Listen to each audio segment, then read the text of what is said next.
Bonjour à tous, Angélique et Sylvain, éleveur de poulets dans le Finistère. On se retrouve cette semaine avec un super soleil, franchement c'est super agréable, c'est super bon. Donc la vidéo va porter principalement sur le suivi de l'exploitation. On va faire un point au niveau des lots qui sont en cours, au niveau du P1 et sur le deuxième site d'exploitation du P5, P6. Ça fait un petit moment qu'on n'a pas fait un point là-bas, donc on va faire un point sur ces lots là. Et ensuite on fera un petit point au niveau de l'exploitation, de tout ce qu'on a pu faire un petit peu cette semaine. Vous allez voir, ça a pas mal bougé. Donc faut pas hésiter à liker la vidéo, à la commenter et à vous abonner. Allez, bonne vidéo à tous.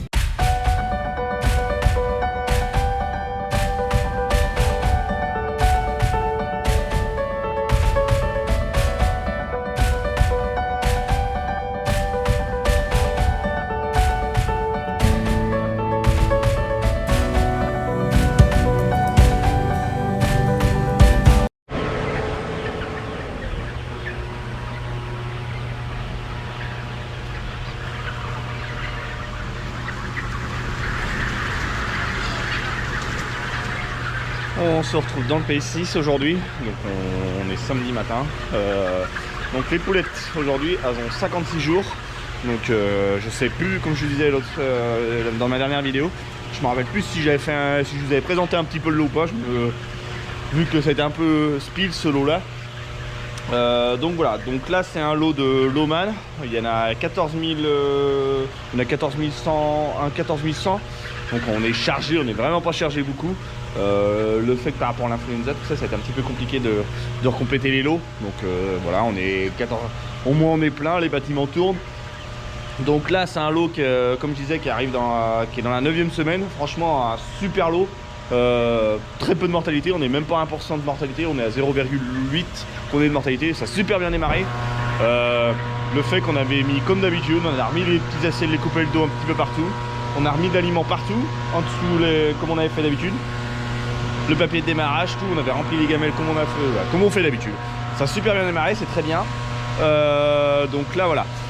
Donc là c'est un lot, donc il a 14 000, dans le P5 c'est pareil, c'est le même lot, donc je vous présentais que le P6, ça sert à rien que je vous fasse voir le P5, c'est le même lot, ils sont identiques, c'est la même souche, il y a la même quantité, donc voilà.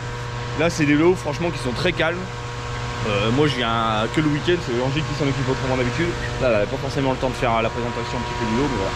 Donc vous avez vu comment que ça bouge bien, ça se perd super bien, c'est hyper calme, c'est hyper agréable. Le seul petit bémol qu'on va avoir, moi que je vois aujourd'hui, c'est qu'on a du mal au niveau poids. On a toujours un petit peu de retard. C'est à chaque fois pareil, à chaque lot c'est un petit peu compliqué dans ces bâtiments là. Comme je disais, pour moi c'est dû à ça, on n'a pas trop de matériel je pense. On aura une chaîne d'alimentation en plus et une chaîne de pipettes en plus, ça serait très bien dans ces bâtiments là. Le bâtiment il est quand même assez large, c'est des bâtiments qui font 15 mètres de large. Donc sur la largeur il y a quand même 3 chaînes et 3 pipettes, ça fait juste. Donc on crée de la compétition. Mais je pense là c'est pas trop dû à ça non plus.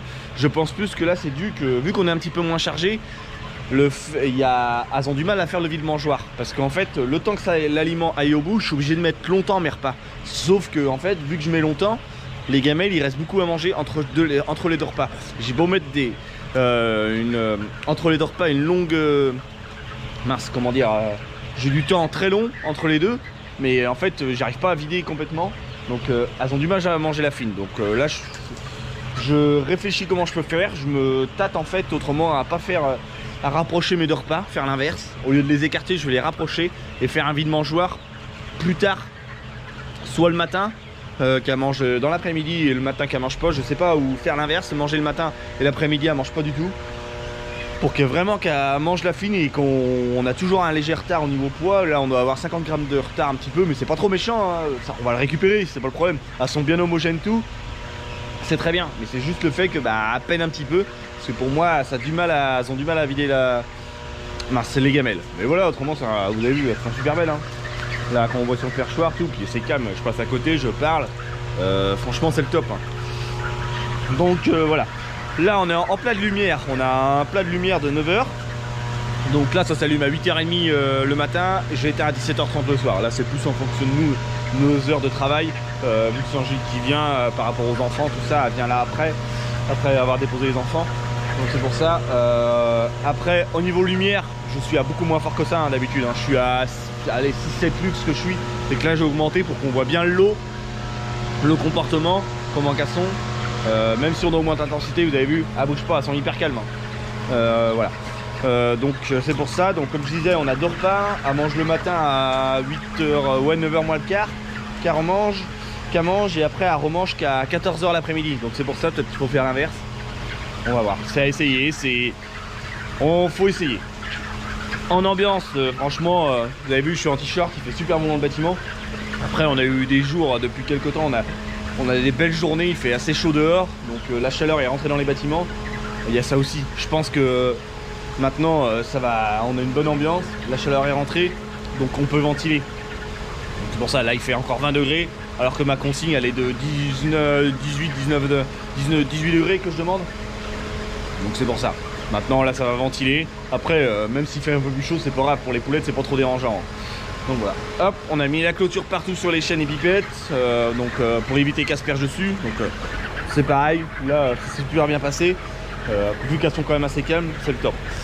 Bon, maintenant on va arriver à un petit peu à la période comme d'habitude, un petit peu critique. Là on va avoir 4-5 semaines que ça va être un petit peu compliqué. Parce qu'il va falloir faire attention aux étouffements, qu'elles s'affolent pas. Surtout que le bâtiment est quand même pas plein. Donc elles peuvent naviguer énormément. Donc elles peuvent faire les folles et aller tout au fond ou de l'autre bout et s'étouffer. Donc c'est pour ça qu'il faut faire attention à ça, bien les habituer à faire des ronds. Mais voilà, c'est comme d'habitude, on va pas changer notre méthode de travail. Ça fonctionne avant, donc c'est pour ça. Donc voilà. Vous avez vu, franchement là c'est le top. Hein. Vous avez vu ce qu'elles peuvent faire? Elles peuvent se mettre dans les coins comme ça. Et hop, c'est étouffé. Mais là, je suis là. À s'en bondir tranquillement et on voit qu'elles sont habituées à nous et donc c'est très bien. Donc très bon comportement de l'eau. Maintenant ça va faire à suivre, on va gérer ça tranquillement. Il y aura un petit peu de tri à faire. Il y a des coques aussi un petit peu éliminées que je vois. Il y a des poulettes un petit peu qui ont un petit peu de retard, mais il n'y en a vraiment pas beaucoup hein. C'est très bien vu que ça a super bien démarré. L'avantage c'est que quand tu as des très bons démarrages, tu as très peu de problèmes.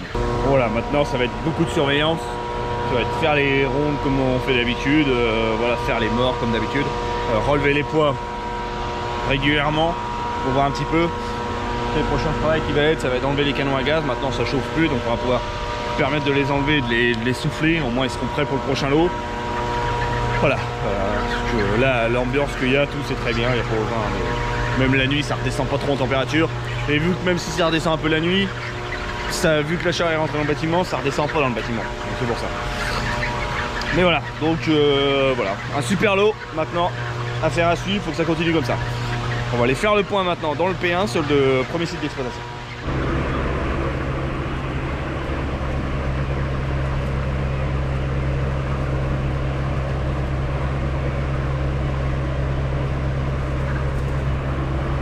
Bon, le P1. Donc le P1 c'est la même souche que sur le deuxième cycle d'exploitation, c'est de la Lomane. Il y en a 15 000 dans ce bâtiment là, vous avez vu la différence, le bâtiment fait 1000 m², là-bas ils font 1500, on a le même nombre, c'est juste que là-bas on est beaucoup moins chargé. Voilà. Comme je vous disais tout à l'heure, je vais pas revenir là-dessus, c'est comme ça. Voilà, donc là au niveau du P1, il n'y a pas grand chose à dire, c'est un super lot, ça a super bien démarré. On n'est même pas à 0,7% de mortalité, donc très bien, il y a eu très peu de mortalité au démarrage. Après là maintenant ça va être un petit peu de tri qu'il va y avoir, il y a des coques, il y a beaucoup de coques. Donc là faut essayer de les choper assez rapidement pour voilà, éviter qu'ils consomment de l'aliment pour rien. Mais rapidement, mais en faisant toute attention à éviter les étouffements. Parce que là elles arrivent à l'âge ado, j'appelle ça moi l'âge bête, que dès qu'il y a le simple bruit ou simple geste, boum, avant les sentencer dans les coins ou en dessous des gamelles, et il peut créer des étouffements. Même par rapport aux grosses turbines, là ils tournent. Donc vu que comme je vous disais tout à l'heure, il fait assez bon maintenant dehors. Donc c'est pour ça là, cette semaine ils se sont mis pas mal déclenchés. Donc il fallait tourner un petit peu plus dans le bâtiment, bien les habituer à passer auprès des ventilos pour bien qu'elles s'habituent, pour pas qu'elles aient peur, qu'elles comprennent que c'est pas dangereux pour elles. Donc c'est pour ça. Après donc là en pleine lumière, on est à 9h, on a un pleine lumière de 9h, on a un super comportement de l'eau, très calme. Au niveau poids, on est dans la cour. C'est là qu'on voit la différence, on est beaucoup moins embêté dans ce bâtiment là que sur le deuxième site d'exploitation. Pourtant le bâtiment il est un peu plus large, il fait 1,50 m de plus de largeur par rapport au deuxième site d'exploitation, sauf qu'on a plus de matériel. On a 4 chaînes d'alimentation et 4 chaînes de pipettes. 4 chaînes de pipettes, on a 4 lignes de pipettes autant pour moi. Donc ça paraît mine de rien. Après voilà c'est comme ça, mais on est beaucoup moins embêté dans ce bâtiment là. Donc là il va y avoir il y aura un petit peu de tri, il y a des coques à éliminer, donc les coques, il va essayer de les éliminer si on peut. Après, il doit y avoir des petites pattes aussi de temps en temps, mais c'est pas trop méchant, hein, c'est un super comportement de l'eau. Voilà, vous avez vu, je suis presque au bout du bâtiment, vous avez vu, on voit le fond, preuve que ça ventile bien, et on a une bonne ambiance. Là, je demande une consigne de température de 17,5, donc voilà, vu que là, il fait bon dehors, et voilà, à l'intérieur, les nuits sont pas trop fraîches, donc ça redescend pas trop la nuit, donc voilà, c'est l'avantage. Mais bon voilà, ça se perche super bien, la clôture est mise partout, autant sur la ligne de pipette que sur les chaînes d'alimentation. Voilà. Maintenant ça va être comme sur le deuxième site d'exploitation, c'est faire les tours comme d'habitude, les habituer à bien tourner tranquillement, faire suivre le plan de vaccination comme d'habitude, et voilà, et faire les petites réparations comme là, hop, il y a une corde qui est très lâche, la chaîne a fait la courbe, ça arrive des fois que ça peut lâcher, les cordes pètent ou le serre-câble en haut qui le filetage lâche et hop, ça lâche tout, donc il y a quelques bricoles comme ça à réparer de temps en temps. C'est pas trop méchant, mais bon, on va prendre le temps de réparer ça tranquillement et voilà. Parce que si on laisse ça après, ça use le tube et après à la force il peut percer, mais bon, voilà, c'est une petite bricole à faire de temps en temps. Donc voilà, franchement, un super lot, il faudrait des lots souvent comme ça, bon, je dirais même tout le temps, ça serait le top, même si depuis, voilà, on n'est pas sur ces bâtiments au sol, on sort quand même des super lots, c'est le top. Voilà, on essaye de faire au mieux. Pour moi, le plus important, c'est si tu réussis ton démarrage, ton poids à 7 jours fait ton poids à 16 semaines. Moi, c'est ça que je dis. Si tu as un super démarrage dès le départ, tu auras un super lot à la fin. Après, bah, tu peux avoir les risques des étouffements et autres, mais ça, c'est à nous de faire attention, c'est à nous de passer régulièrement dedans, à bien les habituer à tourner dans tous les sens, et après, ça le fera. Donc voilà, on va faire un petit point maintenant sur l'exploitation à l'extérieur.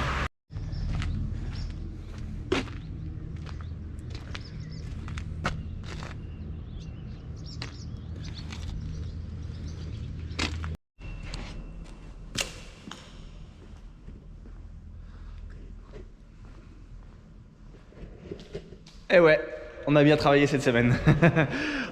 Bon, plus de poulettes, curées, lavées. Donc les poulettes sont parties de mardi cette semaine-là, donc elles sont parties mardi dans la journée. Donc j'ai fait tout de rang, on a curé on a curé mardi, qu'on s'est mis à curer, on a curé mardi, qu'on a sorti toute la fiente. La fiente, on l'a mis dans la fumière, parce qu'on n'a pas le droit de l'expédier pour l'instant. Il faut 42 jours par rapport à l'influenza, vu qu'on était dans la zone. Donc faut rester prudent, donc on a tout remis, j'étais obligé de faire venir le prestataire avec un tracteur remorque, parce que voilà, je suis pas équipé, donc et on a remis ça dans la fumière, donc on a remis toute la fiente dans la fumière, donc on a fait ça mercredi, on a mis 7 heures à curer, donc ça s'est super bien passé, le bâtiment on l'a bien nettoyé aussi, on l'a bien curé, c'était le top. On s'est mieux, à force de le faire, on trouve des petites techniques pour gagner du temps. Même au niveau du lavage, on a passé un petit peu moins de temps. Ils sont venus jeudi toute la journée et vendredi ils ont fini hier matin.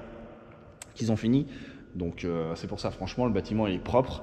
En sachant qu'on n'était pas obligé d'aller aussi vite, mais parce que ça remplit le 27 mai, on avait un petit peu de temps, mais je voulais absolument être un peu plus libre pour finir de préparer au niveau du P4, la deuxième volière.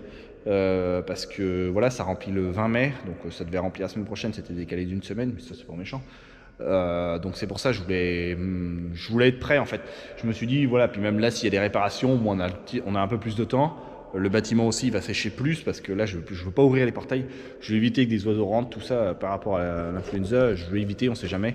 Donc c'est pour ça. Là c'est humide, il n'y a pas grand chose, hein, en sachant que ça a été fini hier matin de laver, hier midi. Donc quand on voit ce qu'il y a, franchement, ça va sécher tranquillement. Voilà. Donc là, comme je disais, franchement, il va y avoir un petit peu de réparation, comme d'habitude. Ça me commence un petit peu à m'agacer, ça aussi. Je vais pas revenir à chaque fois dessus. Hop, vous avez, tiens, ce panneau-là, vous avez vu, hop, il est tordu. En voilà un. J'ai pas regardé, hein, j'ai pas ouvert la structure, vous allez aller rester comme tel, comme quand on la lave, à la fin du lavage. J'ai pas regardé, je vais rouvrir les panneaux je pense la semaine prochaine pour regarder un petit peu ce qu'il y a à redresser, à démonter, à réparer, autrement il n'y a rien de plus à faire dedans. On va peut-être repeindre les pieds de perchoir qui sont du A en haut, je pense que le pied vu qu'il est un peu rouillé, je pense qu'on va remettre de la partie anti-rouille, on va voir ça. On va essayer de prendre le temps. Donc c'est pour ça, on a lavé toutes les sections, tout est lavé. Comme vous avez pu voir tout à l'heure, on a fini hier matin, j'ai fini de laver ça. Franchement, ça s'est super bien lavé. Je vois hier matin, on en a lavé presque une cinquantaine en même pas 1h30. Donc je les avais bien mis à détremper tranquillement. Après, elle était un petit peu moins sale aussi. La litière, elle avait bien séché aussi. Et ça aussi, ça va aider. Mais voilà. Donc maintenant, bah voilà, ça va être de l'entretien à faire un petit peu, rouvrir la structure, commencer à la préparer au niveau du... Parce que le pareil, le P4, il reste pas grand chose à faire, il reste à mettre le papier de démarrage dans le P4 et puis bah ça sera lancé. Après on mettra l'aliment sur le papier de démarrage, on va voir. Hier on était discuté avec Angie, peut-être qu'on va essayer de mettre l'aliment avec la trémie, parce que voilà, si on peut gagner du temps, ça serait mieux. On va essayer. Ça, mais je pense que je vous ferai voir un petit peu si on le met avec la trémie ou même si on ne met pas la trémie. On vous expliquera ça, comment on veut fonctionner au niveau de la deuxième volière. Là, on va la préparer tranquillement, celle-là. On mettra le papier de démarrage, je pense, fin de semaine prochaine. On va voir tranquillement. Comme ça, on va faire ça tranquillement. En sachant qu'on a un départ au niveau du P2. Donc, c'est le bâtiment cage. Elles sont toujours pas parties. Donc là, on a réussi. Les prélèvements ont été faits, tout c'était négatif par rapport à l'influenza. Donc là on a un laissez-passer pour faire un départ de poulettes. Il y en aura 40 000, il en restera 6 000 dans le bâtiment. Donc il en part 40 000 dans la nuit de dimanche à lundi là, ce week-end. Donc les autres je sais pas trop quand vont partir. Au moins il y aura au moins ça déjà de partie. Après il faudra espérer que ça parte assez rapidement parce que dans les cages on aura beaucoup de travail je pense. C'est pas au niveau réparation, c'est plus à ramasser tous les œufs. À pondre énormément. Déjà quand on voit les fientes, toutes les coquilles d'œufs, les fientes sont grasses en plus. J'espère que les cages vont pas être trop sales. C'est ça qui m'inquiète. Voilà, mais c'est comme ça, personne n'y peut rien. Voilà, espérons que les 6000 qui resteront partiront rapidement et surtout iront dans un élevage. J'ai pas envie qu'elles partent à l'abattoir, ça m'embêterait. Voilà, c'est dommage. On aurait travaillé pendant presque 22 semaines pour rien. Mais c'est comme ça. Ça arrivait à d'autres. Nous, ça serait comme ça. Voilà, on a déjà 40 000 qui partent, c'est déjà très bien. Donc voilà, franchement c'est le top. Un bâtiment qui est propre, vous avez vu, franchement c'est nickel. Là on s'en rend pas forcément compte encore parce que les parois sont encore humides, un peu, mais franchement c'est le top. Le béton il est propre, tout. C'est le top. Maintenant il reste le sas à laver, ça voilà je me le garde. Je me le garde pour le laver, il reste des bricoles, il reste les tables de pesons à laver, finir de laver les barrières. Que pour l'enlèvement tout ça on les met là donc il finit de les laver, j'en ai lavé une partie hier mais voilà j'ai pas fini et voilà il reste quelques bricoles mais ça va aller assez vite. Maintenant c'est très bien, au moins on a fait une grosse semaine, on va pouvoir être un peu plus tranquille là ce week-end un petit peu et repartir un petit peu la semaine prochaine un peu plus tranquillement. Voilà, puis se consacrer vraiment à la nouvelle volière, trouver les bonnes astuces dès le départ, être présent dès le départ. En sachant que la nouvelle volière, on fera la mise en route lundi, qu'on fait la mise en route au niveau de l'ordinateur, le SCOV. Donc comme je vous ai dit, je vais essayer de filmer pour vous expliquer un petit peu le fonctionnement du SCOV. Et voilà. Bon voilà, on va en rester là-dessus pour cette semaine. Voilà, vous avez vu, je pense que même vous dites, je pense qu'on a pas mal bossé, on a fait des bonnes journées, ça s'est super bien boutiqué, donc c'est très bien. Donc faut pas hésiter à liker la vidéo, à la commenter et à la partager. Allez, ciao!